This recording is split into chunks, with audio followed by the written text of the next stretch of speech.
ভাদ্র মাস পড়ে যাবে, তার আগের দিন মানে শ্রাবণের লাস্টের দিন পরে সংক্রান্তি যেদিন ছিল 11:55 হয়েছিল। 5 মিনিটের জন্য ভাদ্র মাসে পহেলা হয়নি, মানে 5 মিনিট আগে হয়ে গেছে। 11:55 মানে ও হয়ে গেছিল রাত্র। তো সের জন্য ওর জন্মদিনটা হচ্ছে কি বলে সংক্রান্তির দিন ধরা হয় আর কি। আর সংক্রান্তির দিন হওয়াতে অনেকটা অসুবিধা হয়। যেমন কি দেখো, একটা বার্থডে করলে কিছু খাওয়া দাওয়া করতে হয়, লোকজন ডাকতে হয়, সেটা কিন্তু আমরা করতে পারি না। কেননা সংক্রান্তির দিন আমাদের প্রচুর নিয়ম কাজ আছে। আমরা সংক্রান্তির দিন একদম নিরামিষ খাওয়া দাওয়া করি। সারাদিন তো উপোস থাকা হয়, মনসা পুজো না দিতে কিছু তো খাওয়া হয় না, কিন্তু পুজো দেওয়ার পরে আমরা একদম নিরামিষ, না পেঁয়াজ না রসুন কিছুই খাওয়া হয় না, পুরো সম্পূর্ণ নিরামিষ খাওয়া হয়। তো সের জন্য জন্মদিনটা এমন একটা দিনে জন্মদিন, ওর জন্মদিনে কোনো স্পেশাল বলে কোনো ব্যাপার নেই, ওই জাস্ট কেক কেটে ছেড়ে দিই আর কি।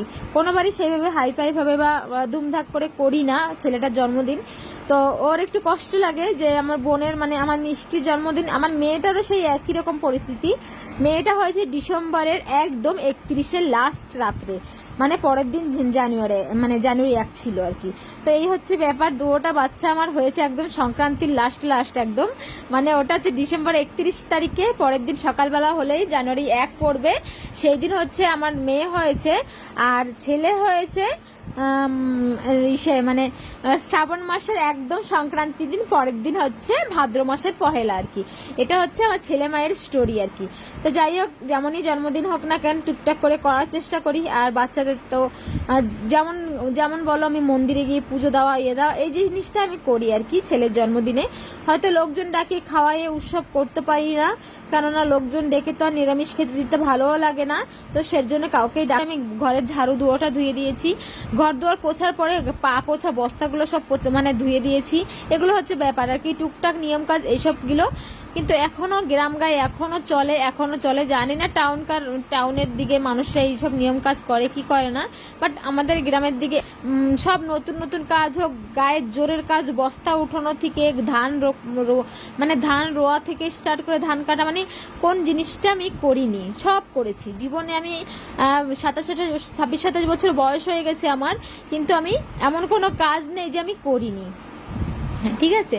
তো আমার সবসময় না কাজ করতে ভালো লাগে, এমন না যে আমি শরীর খারাপ হয়ে গেছে বাহানা দিয়ে শুয়ে বসে থাকবো, আমার দ্বারা জীবনও হয়নি, আর আজ কোনোদিনও হবে না, আজ অব্দি হয়নি, মানে আর কোনোদিনও হবে না। মানে আমার রক্তর মধ্যেই কাজের বংশ আর কি। বাবা মা অভাবের ঘরে মানুষ হয়েছি, তো বাবা মা গরিব হলে তাদের বাচ্চারা কিন্তু একটু মানে কর্মী বা কাজের মেয়ে হয় আর কি, যাই বলতে পারো আর কি। ছোট থেকে প্রচুর খাটাখাটনি করেছি, তো এই গুণটা আছে বলতে পারো। তো কোনো কাজে আমি ভয় পাই না, গাই গরু থেকে স্টার্ট করে অনেকে, আমি গায়ের কাজ করি বলে অনেকেই আমাকে কমেন্ট করে যে বৌদি আজকালকার তোমার মতন কাজ করা মেয়ে ছেলে দেখা যায় না। কিন্তু দেখো, আমি বলি না, আমাদের গ্রামের অনেকেই আছে যে আমি একা শুধু কাজ করে খাচ্ছি, সেটাও না।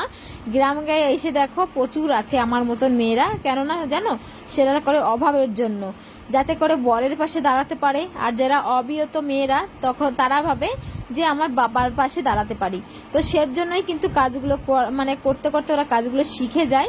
তো এক হিসেবে ভালোই হয়, যাতে সবার ফ্যামিলির সবাই উপকৃত হয়, বা নিজেও তো খাওয়া দাওয়া করে সংসারটা চালানোর একটা ব্যাপার থাকে।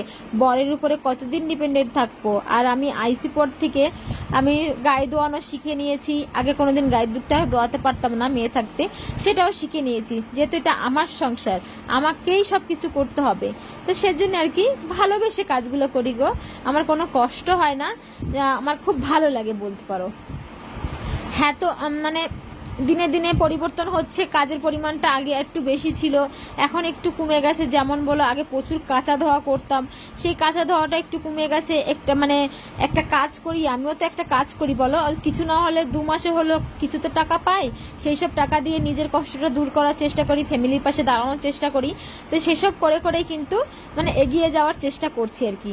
আর যদি তোমরা সাপোর্ট করে ভালোবাসা দাও তাহলে কিন্তু আরও একটু ভালো হয়।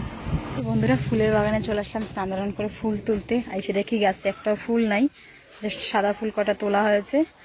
এখন এই যে একটা মাত্র ফুল আছে, এই একটা মাত্র ফুল কীভাবে হবে না, দেখি কার বাড়ি থেকে এবার আনতে হবে। আর এখানে এত পরিমাণে জঙ্গল, আর এখানে সাপেরও ভয় থাকে। তো যাই হোক, ভিতরে আর রিস্ক নিয়ে ঢুকবো না, দেখি কার বাড়ি থেকে আনা যায়।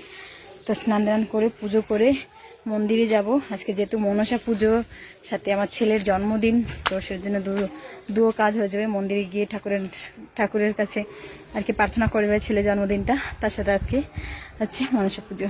তো দেখো স্নান করে শাড়িটা পরে নিয়েছি, শাড়ি পরা হয়ে গেছে, বাট এখনো মানে পুজো দিইনি, ফুল তুলেনি। তো চলো দেখতে থাকো ভিডিওটা। আমার ঘরে কিন্তু মনসা পুজো দেওয়া কমপ্লিট হয়ে গেছে। এখানে দেখো দুধ কলা দিয়ে আজকে পুজো দিয়েছি।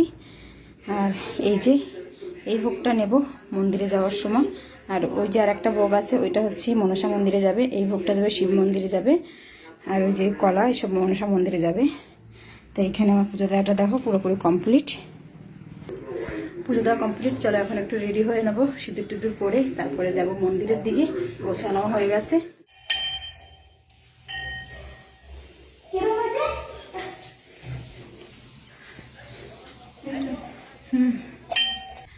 তো বন্ধুরা মন্দিরে এসেছি, পুজো টুজো দেওয়া আমার কমপ্লিট হয়ে গেছে। এখন যাব বাড়ির দিকে।